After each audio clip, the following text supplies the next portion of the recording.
ನಮಸ್ತೆ ವೀಕ್ಷಕರೇ, ಸಮುದಾಯ ಟಿವಿ ಸುದ್ದಿವಾಹಿನಿಗೆ ಸ್ವಾಗತ. ಬೆಳಗಾವಿಯ ಚಳಿಗಾಲದ ಅಧಿವೇಶನದಲ್ಲಿ ಸುವರ್ಣಸೌಧದ ಮುಂಭಾಗ ಚನ್ನಕೇಶವ ಕಮಲಮ್ಮನವರ ಅಧ್ಯಕ್ಷತೆಯಲ್ಲಿ ಕರ್ನಾಟಕ ಸಮತಾ ಸೈನಿಕ ದಳ ವಿವಿಧ ಹಕ್ಕೊತ್ತಾಯಗಳನ್ನು ಒತ್ತಾಯಿಸಿ ವಿವಿಧ ರಾಜ್ಯ ಸಮಿತಿಯ ಜಿಲ್ಲಾ ಅಧ್ಯಕ್ಷರುಗಳು ಕಾರ್ಯಕರ್ತರ ಸಮೇತ ಕರ್ನಾಟಕ ಸರ್ಕಾರಕ್ಕೆ ಆಗ್ರಹಿಸಲಾಯಿತು.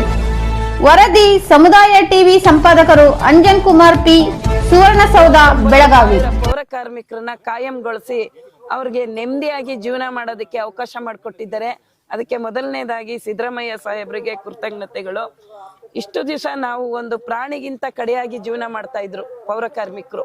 ಇವತ್ತು ಆ ಜನನ ಇವತ್ತು ಗುರುತಿಸಿ ಪೌರ ಕಾರ್ಮಿಕರಿಗೆ ಒಂದು ನಾವು ಸಹ ಈ ದೇಶದಲ್ಲಿ ನಾವು ಒಬ್ಬ ಮಾನವರು, ನಾವು ಪ್ರಜೆಗಳು ಅಂತ ಹೇಳಿ ಸರ್ಕಾರ ಗುರುತಿಸಿ ನಮಗೆ ಆದಂತ ಒಂದು ಜೀವನಕ್ಕೆ ಅವಕಾಶ ಮಾಡಿಕೊಟ್ಟಿದ್ದಾರೆ ಸಿದ್ದರಾಮಯ್ಯ ಸಾಹೇಬ್ರು. ಈಗ ಏನು ಅದರಲ್ಲೂ ನಮ್ಗೆ ಮುಖ್ಯವಾಗಿ ಶೋಷಣೆ ಆಗಿದೆ. ಇವತ್ತು ಪೌರ ಕಾರ್ಮಿಕರಿಗೆ ಅಷ್ಟೇ ಕಾಯಂ ಮಾಡಿ ಸಂಬಳ ಜಾಸ್ತಿ ಮಾಡಿದ್ದಾರೆ. ಅವ್ರಿಗೆ ಸಿಗ್ಬೇಕಾಗಿರೋಂಥ ಸವಲತ್ತುಗಳೆಲ್ಲ ಸಿಕ್ಕಿದೆ.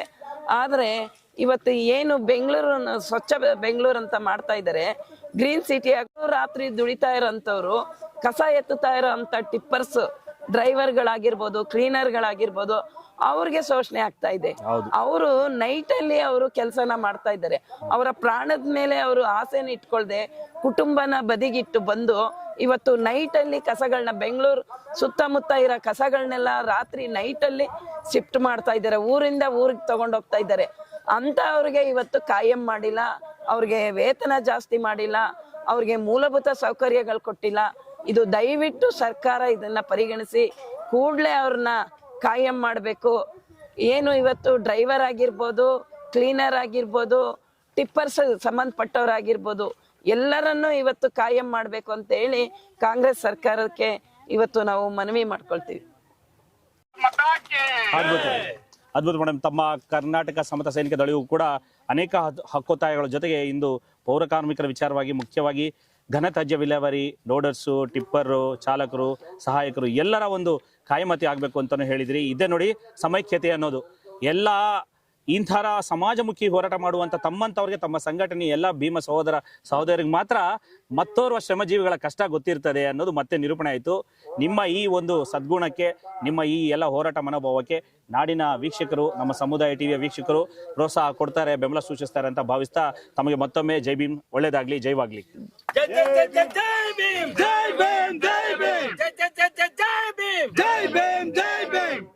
ಮಾಧ್ಯಮದವರು ಸಹ ನಮ್ಮನ್ನ ಇಲ್ಲಿ ತನಕ ಹುಡ್ಕೊಂಡು ಬಂದು ಏನಿವತ್ತು ಬೆಂಗಳೂರು ಸುತ್ತಮುತ್ತ, ಕರ್ನಾಟಕದ ಸುತ್ತಮುತ್ತ ಎಲ್ಲ ಕರ್ನಾಟಕ ಸಮತಾ ಸೈನಿಕ ದಳದವರಾಗಿರ್ಬೋದು, ಕೂಲಿ ಕಾರ್ಮಿಕರಾಗಿರ್ಬೋದು, ಕಟ್ಟಡ ಕಾರ್ಮಿಕರಾಗಿರ್ಬೋದು, ಮತ್ತೆ ಆಟೋ ಘಟಕದವರಾಗಿರ್ಬೋದು, ಮಹಿಳಾ ಕಾರ್ಮಿಕರಾಗಿರ್ಬೋದು, ಎಲ್ಲರೂ ಈ ಒಂದು ಹೋರಾಟದಲ್ಲಿ ಕರ್ನಾಟಕ ಸಮತಾ ಸೈನಿಕ ದಳದ ಹೋರಾಟಕ್ಕೆ ಬೆಂಬಲ ಕೊಟ್ಟಿದ್ದಾರೆ. ಅವರೆಲ್ಲರಿಗೂ ನಾನು ನಿಮ್ಮ ಮಾಧ್ಯಮದ ಮುಖಾಂತರ ಎಲ್ರಿಗೂ ಧನ್ಯವಾದಗಳನ್ನ ಹೇಳ್ತೀನಿ. ಇದು ಹೆಚ್ಚೆಚ್ಚು ಪ್ರಚಾರ ಆಗಲಿ, ನಮ್ಗೂ ನ್ಯಾಯ ಸಿಗ್ಲಿ ಅಂತ ಹೇಳಿ ನಿಮ್ಮಲ್ಲಿ ಮನವಿ ಮಾಡ್ಕೊಳ್ತೀನಿ. ಖಂಡಿತ ಎಲ್ಲರೂ ನಿಮ್ಗೆ ಬೆಂಬಲ ಕೊಡ್ತಾರೆ. ಮುಖ್ಯವಾಗಿ ನಮ್ಮ ಸಮುದಾಯ ಟಿವಿಯ ಇವರು ಇರ್ತಾರೆ. ಅದೇ ಹೇಳ್ಬೇಕು. ಇಲ್ಲ, ಇದು ನಾನು ಕೇಳ್ಬಿಡ್ತೀನಿ ಅಕ್ಕ. ಮುಖ್ಯವಾಗಿ ಇತ್ತೀಚೆಗೆ ಪೌರ ಕಾರ್ಮಿಕರ ಪಿತಾಮಹರು ದಲಿತ ಕುಟುಂಬದಲ್ಲಿ, ಅದರಲ್ಲೂ ಪೌರ ಕಾರ್ಮಿಕರ ಕುಟುಂಬದಲ್ಲಿ ಕಡು ಕಷ್ಟದಲ್ಲಿ ಹುಟ್ಟಿ ಜನರಲ್ ಕ್ಯಾಟಗರಿಯಲ್ಲಿ ಎಲ್ಲರನ್ನು ಮೆಚ್ಚಿಸಿಕೊಂಡು MLA ಆಗಿ ರಾಷ್ಟ್ರೀಯ ಸಫಾಯಿ ಕರ್ಮಚಾರಿ ಕೇಂದ್ರದಲ್ಲೂ ಕೂಡ ಮಾಜಿ ವೈಸ್ ಚೇರ್ಮನ್ ಆಗಿ ಉಪಾಧ್ಯಕ್ಷರಾಗಿ ಸೇವೆ ಮಾಡಿದಂತಹ IPD ಸಾಲಪ್ಪನವರು, ಅವರ ಒಂದು ಈ ಜನಕ್ಕೆ ನ್ಯಾಯ ಕೊಡಿಸ್ತಂತವ್ರೆ ನಮ್ಮ IPD ಸಾಲಪ್ಪ ಅಂತ ಅವ್ರಿಗೆ ನಾನು ಏನಿವತ್ತು ಅವ್ರದ್ದು ಹುಟ್ಟು ಹಬ್ಬವನ್ನು ಇತ್ತು, ಅವ್ರು ಇನ್ನೂ ಇರ್ಬೇಕಾಗಿತ್ತು. ಅವರ ಮೊದಲನೇ ಫಲಾನುಭವಿ ಅಂತ ನಾನು ಸಹ ಹೇಳ್ಕೊಳ್ತೀನಿ.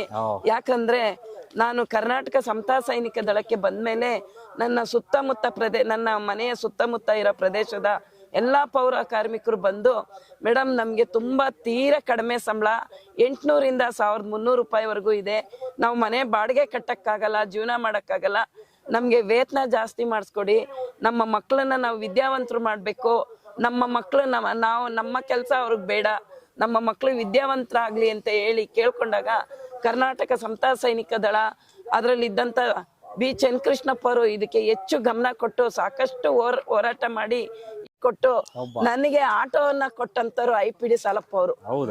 ಸಂಗಮ್ ಸರ್ಕಲ್ ಬೆಂಗಳೂರು ಗೋರಿಪಾಳ್ಯದಲ್ಲಿ ನನಗೆ ಆಟೋವನ್ನ ಕೊಟ್ಟು ಆ ದಿನ 5 ಜನ ಕರ್ನಾಟಕದಿಂದ ಸಾರ್ಕ್ ಬಂದಿದ್ರು.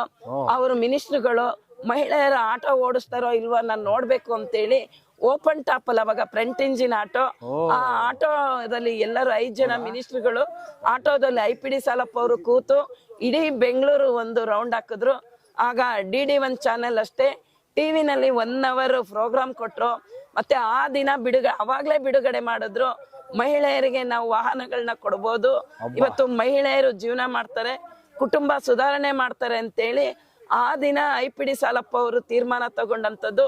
ಇವತ್ತು ಕರ್ನಾಟಕದಲ್ಲಿ ಸಾವಿರಾರು ಜನ ಹೆಣ್ಮಕ್ಳು ಇವತ್ತು ಆಟೋಗಳನ್ನ ತಗೊಂಡಿದ್ದಾರೆ, ಕಾರ್ಗಳನ್ನ ತಗೊಂಡಿದ್ದಾರೆ. ಇವತ್ತು ಮಹಿಳೆಯರು ಯಾವ್ದ್ರಲ್ಲೂ ಕಡಿಮೆ ಇಲ್ಲ ಅಂತೇಳಿ ಇವತ್ತಿಗೆ ಅವರು ಒಂದೇ ಜಾತಿಯನ್ನ ಅವರು ನೋಡಿದವರಲ್ಲ, ಎಲ್ಲಾ ಜನಾಂಗಕ್ಕೂ ಕೆಲಸ ಮಾಡಿದವರು. ಅವ್ರದ್ದು ಒಂದು ಬುಕ್ ಇದೆ, IPD ಸಾಲಪ್ಪ ಅವ್ರದ್ದು ಬುಕ್ಕು. ಆ ಬುಕ್ಕನ್ನ ಜಾರಿ ಮಾಡ್ಬೇಕು ಅಂತೇಳಿ ಈ ಮಾಧ್ಯಮದ ಮುಖಾಂತರ ನಾನು ವಿನಂತಿ ಮಾಡ್ಕೊಳ್ತೀನಿ. IPD ಸಾಲಪ್ಪ ಅವರು ವರದಿ ಜಾರಿ ಆಗ್ಲೇಬೇಕು, ತುಂಬಾ ವರ್ಷದ ಬೇಡಿಕೆ ಇದು, ಜಾರಿ ಆಗ್ಲೇಬೇಕು. ಬಹಳ ಅದ್ಭುತ ಅಕ್ಕ. ನಮ್ಮ ಈ ಒಂದು ಪ್ರಯತ್ನ ಏನಿತ್ತು ತಮ್ಮ ಕರ್ನಾಟಕ ಸಮತಾ ಸೈನಿಕ ದಳದ್ದು ಹಕ್ಕೊತ್ತಾಯಿಗಳು ನ್ಯಾಯಪರವಾಗಿದೆ ಅನ್ಕೊಂಡಿದ್ವಿ.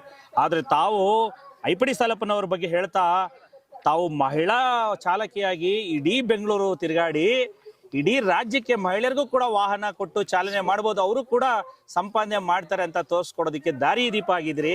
ತಮಗೆ ನಿಜವಾಗ್ಲೂ ಹ್ಯಾಟ್ಸ್ ಆಫ್ ಅಂತ ಹೇಳ್ತೀವಿ. ಈಗ ಎಲ್ಲಾ ಜನತೆಯ ಪರವಾಗಿ ಮತ್ತೊಮ್ಮೆ ನಮನಗಳನ್ನು ಸಲ್ಲಿಸ್ತೀವಿ.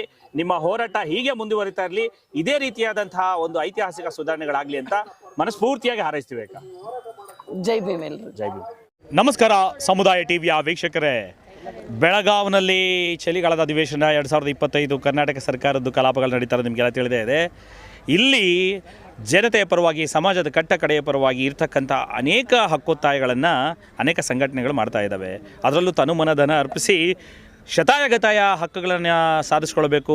ಬಹಳಷ್ಟು ವಿಚಾರಗಳು ಹೇಳಿದ್ದಾರೆ. ನನಗೆ ಭಾಳ ಇಷ್ಟವಾದಂಥದ್ದು ಧಾರವಾಡ ನಿರಾಶ್ರಿತರಿಗೆ ಪುನರ್ವಸತಿ ಕಳಿಸುವಂಥ ವಿಚಾರದಿರ್ಬೋದು, ವಿದ್ಯಾರ್ಥಿಗಳಿಗೆ ವಿದ್ಯಾರ್ಥಿ ವೇತನ ಇರ್ಬೋದು, ಆಮೇಲೆ ಬಹಳಷ್ಟು ಒಂದು ಏನಿದೆ ನಮ್ಮ ಸಮಾಜ ಕಲ್ಯಾಣ ಇಲಾಖೆಯಲ್ಲಿ ದಲಿತರಿಗಿರ್ತಕ್ಕಂಥ ಅನುದಾನಗಳನ್ನು ಮತ್ತೊಂದು ಬೇರೆ ಬೇರೆ ಕೆಲಸಗಳಿಗೆ ಬಳಸ್ಕೊಂಡಿದ್ದು, ಇವೆಲ್ಲ ಭಾಳ ಸೂಕ್ಷ್ಮ ವಿಚಾರಗಳು. ಇದ್ರ ಜೊತೆಗೆ ಸ್ಫೂರ್ತಿ ಸೌಧ ಎಷ್ಟು ಚೆನ್ನಾಗಿದೆ ನೋಡಿ, ಹೆಸರು ಸ್ಫೂರ್ತಿ ಸೌಧವನ್ನು ಕಟ್ಬಿಟ್ಟು ಬಾಬಾ ಸಾಹೇಬ್ ಆಶಯದಂತೆ ಎಲ್ಲ ಬಡಬಗ್ಗರಿಗೂ ಕೂಡ ಕಾರ್ಯಕ್ರಮ ಮಾಡಲಿಕ್ಕೆ ಅನುಕೂಲ ಮಾಡಿಕೊಡಿ ಅಂತ ಹೇಳಿ ಕರ್ನಾಟಕ ಸಮತಾ ಸೈನಿಕ ದಳ ಭಾಳ ಅದ್ಭುತವಾಗಿ ಮಾಡಿದೆ.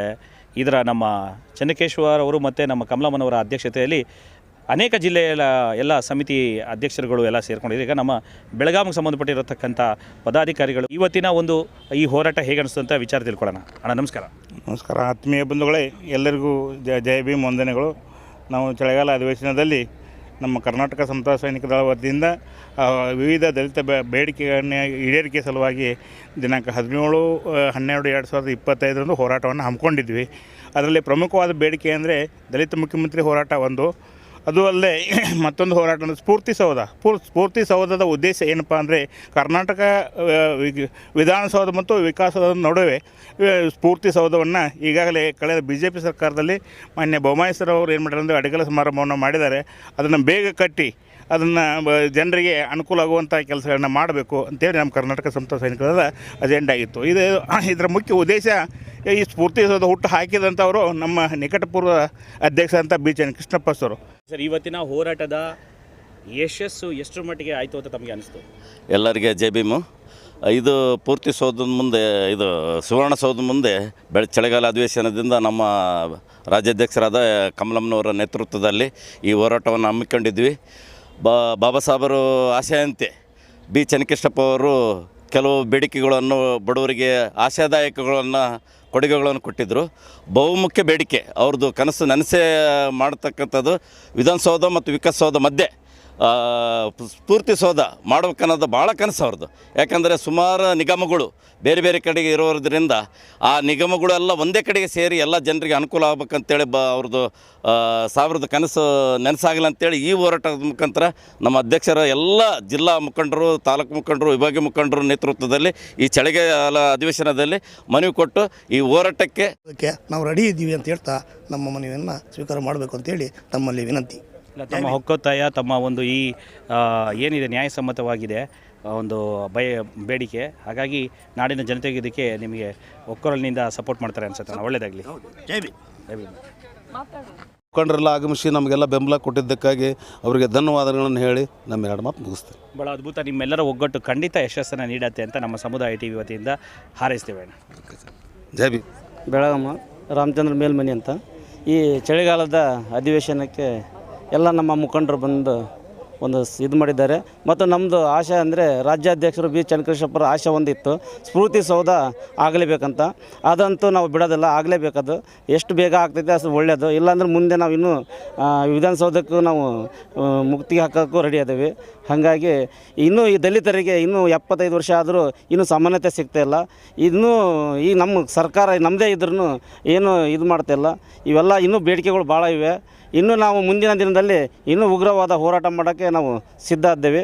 ಇಷ್ಟೇ ಹೇಳ್ತಾ ಜೈ ಭೀಮ್. ಜೈ ಭೀಮ್ ಅಣ್ಣ, ಒಳ್ಳೆಯದಾಗಲಿ.